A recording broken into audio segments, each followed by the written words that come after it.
চাস আমিও বেইমানি করে? এটা বেইমানি নয় রুমি, এটা বেইমানি। কি কাজ করতে হবে সেটা জেনে বুঝে আমরা এখানে এসেছি। তোরাও জেনে বুঝে আমাটাকে এখানে এসেছিস। আজকে আমি জ্যোতিকে কি বলেছি জানিস?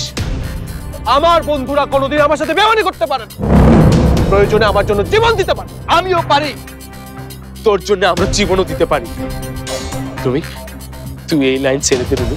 না, আমি প্রতিজ্ঞা করেছি আমি খলনায়ক হব। আমি তোকে খুব ভালো করেছি।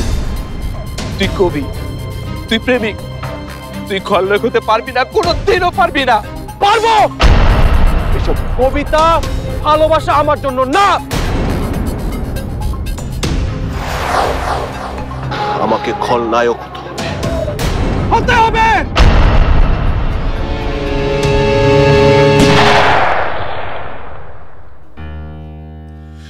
রুমি, তুমি আবিরকে মেরে ফেলেছো?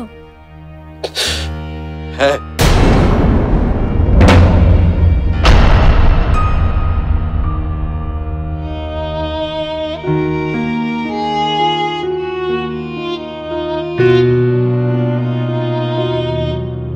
বস,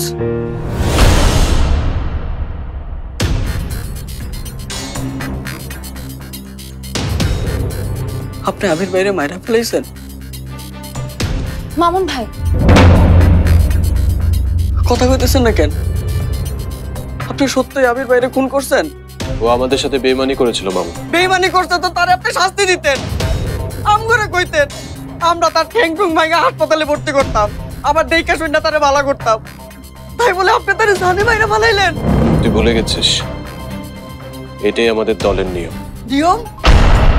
ঠেক টাকালের বন্ধুরে মাইরা ফালানো কি এর নিয়ম? আরে আপনি তো এখন বস, নিয়ম তো আপনি বানাইবেন। হ্যাঁ, আমি বানাবো, আর আমি যেটা ভালো মনে করেছি সেটাই করেছি। এই তপু, এই মামুনকে বুঝা, অন্তত ওর মতো ছেলে মানুষে তুই করবি না। যে জগতে আমরা আছি, যে কাজ আমরা করছি, সে কাজের সাথে বেমানির ফল কি সেটা অন্তত তোদের জানা উচিত। আমি সবই বুঝতে পেরেছি, কিন্তু আবির তো আমাদের দলের অন্য 10 জনের মতন না।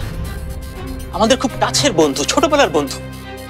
ওকে তুই জানে না মেরে অন্য কোনো শাস্তি দিতে পারতি। আমার কোনো উপায় ছিল না।